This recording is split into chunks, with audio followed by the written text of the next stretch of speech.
కుక్కల కన్నా దారుణంగా చూస్తుంది. కుక్కలకి ఇచ్చే వాళ్ళు కూడా మాకు ఇస్తలేదు సార్. వాడితో ఎంత క్లోజ్గా మూవ్ అవుతారు మాకు కూడా అంత లేదు సార్. ఫుడ్ అస్సలు బాగాలేదు. 10th క్లాస్ మేము అసలు స్టడీ ఏమన్నా లేదు. అందుకని అందరు తీసుకొని వెళ్తారు సార్. మేము ఎప్పుడు కూడా మీరు ఉన్నారన్న ధైర్యం తోటి మిమ్మల్ని పిలిపించినాం సార్. మమ్మల్ని మాకు చాలా బెదిరించింది సార్. ఏమైతే మీకు ఏం కాదు ఉండండి, కొత్త ప్రిన్సిపల్ అడ్జస్ట్ చేసుకోండి అని చెప్తున్నారు సార్. స్టడీ బాగాలే, కర్రీలో ఇది పురుగు దర్శనం. ఒక రోజు అయితే బోండాలు చిన్న చిన్న ఉన్నాయి బోండాలు. ఒక అక్కకైతే పెరుగు చట్నీ చేసిండు, అందులో అయితే ఇంతలా పురుగు వచ్చింది. పురుగులు వస్తున్నాయి. చూసాంలే.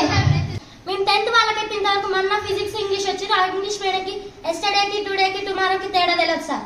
మళ్ళీ మ్యాథ్స్ మేడం మాకు ఫస్ట్ నుంచి చెప్తారు, ఒక్క ముక్క కూడా మాకు అర్థం కావట్లేదు. చెప్పాలంటే ఏంటి చెప్తే కూడా అసలు ఏం అర్థం కావట్లేదు సార్. చెప్తే ఏమంటారు చూద్దాం. మా ప్రాబ్లం ఏంటంటే మా సంజయ్ మేడం ఉన్నారు కదా, మాకు ఆ మేడమే కాదు ప్రిన్సిపల్ వద్దు. అన్నిటికీ రూల్స్ పెట్టి మేము ఎట్లుండాలి సార్. ఇక్కడ ప్రతి దానికి రూల్ అంటున్నారు. పడుకోవడానికి రూల్, తినడానికి అసలు మాకు తిండే మంచి పెట్టలేదు. ఫస్ట్ అది మెయిన్ ప్రాబ్లం. నెక్స్ట్ ఎక్కడ పడితే అక్కడ మమ్మల్ని అసలు ఏ మేడం అయినా కనీసం ఎవరైనా సరే గుడ్ మార్నింగ్ చెప్తే గుడ్ మార్నింగ్ చెప్పాలి కదా.